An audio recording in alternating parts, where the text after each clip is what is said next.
백설공주. 한방눈이 펑펑 내리던 겨울날이었어. 왕비는 창가에 앉아 술을 놓고 있었지. 한 땀 한 땀 술을 놓으며 창밖을 바라보다 왕비는 그만 바늘에 손가락이 찔리고 말았대. 손가락 끝에 맺힌 붉은 피를 보면서 왕비는 생각했어.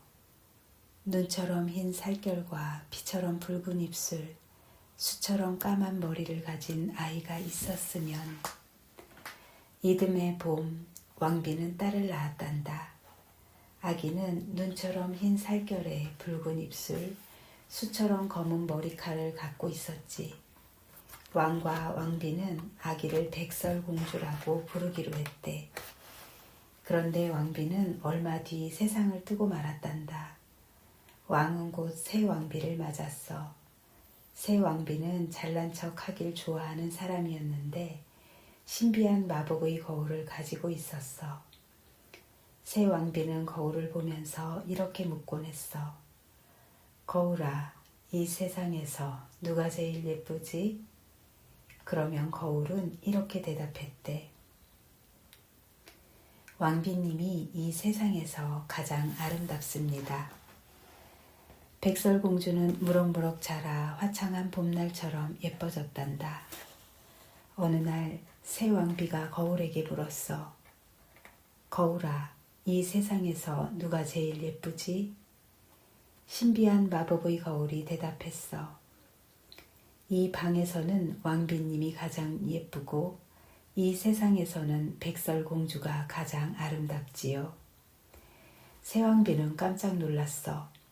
그리고 질투심으로 얼굴이 발갛게 달아올랐단다. 새 왕비는 즉시 사냥꾼을 불러 말했어. 공주를 숲으로 데려가 죽이고 그 증거로 허파와 간을 가져오너라. 사냥꾼은 백설공주를 깊은 숲속으로 데려갔어. 하지만 차마 백설공주를 죽일 수는 없었지. 사냥꾼은 공주에게 새 왕비를 피해 도망치라고 했어. 그리고 멧돼지의 허파와 간을 왕비에게 갖다 주었단다. 한편 깊은 숲 속에 혼자 남은 백설공주는 더러 겁이 났지. 백설공주는 길도 없는 숲속을 가시덤불에 찔리고 돌에 걸려 넘어지며 마구 달리기 시작했어. 날이 어둑어둑 저무는데 조그만 오두막 하나가 보였어. 지칠 대로 지친 백설공주는 집 안으로 들어갔단다. 집 안에 있는 것은 모두 조그마했대. 작은 의자가 7, 조그만 접시가 7, 포도주가 담긴 작은 잔이 7, 작은 침대 7개가 나란히 놓여 있었어. 하루 종일 숲을 헤맨 백설공주는 무척 목마르고 배가 고팠어. 그래서 야채와 빵을 조금씩 덜어먹고 포도주도 한 모금씩 마셨어. 한 사람 것만 다 먹어버리면 안 되잖아. 그런 다음 작은 침대에 누워 스르르 잠이 들고 말았지. 밤이 되자 작은 집의 주인들이 들어왔어.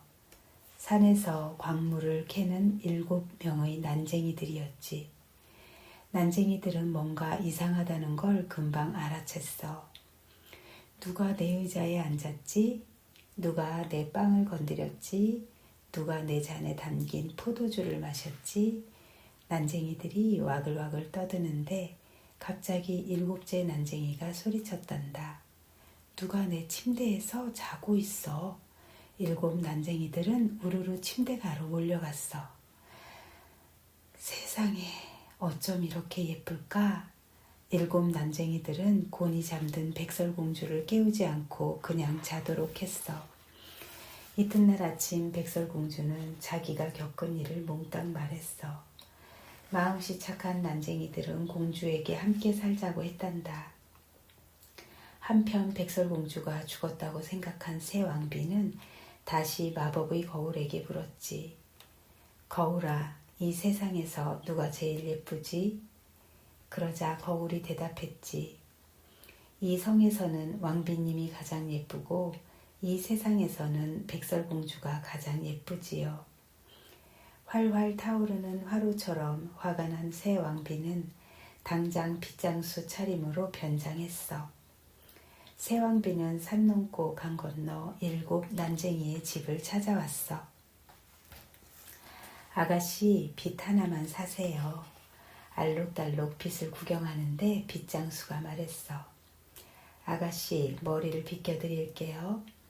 빗장수는 머리를 빗기는 척 하다가 독이 든 빗을 백설공주의 머리에 꽂았어. 공주는 그 자리에 정신을 잃고 쓰러졌지. 저녁이 되어 일터에서 돌아온 난쟁이들은 깜짝 놀랐어. 백설공주의 몸을 이리저리 살피던 난쟁이들이 빗을 찾아냈어. 독빗을 뽑자 백설공주는 잠에서 깨어난 듯 다시 눈을 떴단다. 낮 동안의 일을 듣고 난쟁이들이 말했어. 다시는 낯선 이에게 문을 열어주지 마세요. 한편 새 왕비는 다시 거울에게 물었어.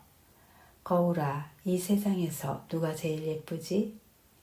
이 성에서는 백설공주가 가장 아름답지요. 불타는 화산처럼 화가 난 새 왕비는 성탑 꼭대기로 올라갔어. 거기서 새 왕비는 빨갛게 잘 익은 사과를 반으로 잘라 한쪽에만 독을 넣은 뒤 감쪽같이 다시 붙였지. 새 왕비는 이번에는 늙은 노파로 변장했어. 아가씨, 맛있는 사과 좀 사세요. 할머니, 저는 돈이 없는걸요. 백설공주는 문을 열어주지 않고 말했어.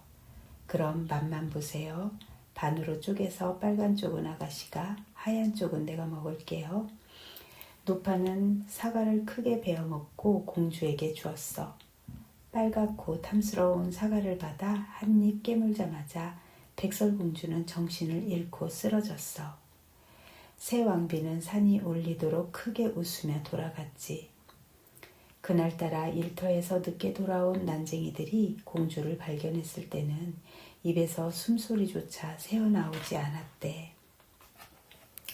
도저히 공주를 땅에 묻을 수 없었던 난쟁이들은 유리관을 만들어 백설공주를 누이고 그 곁을 지켰단다.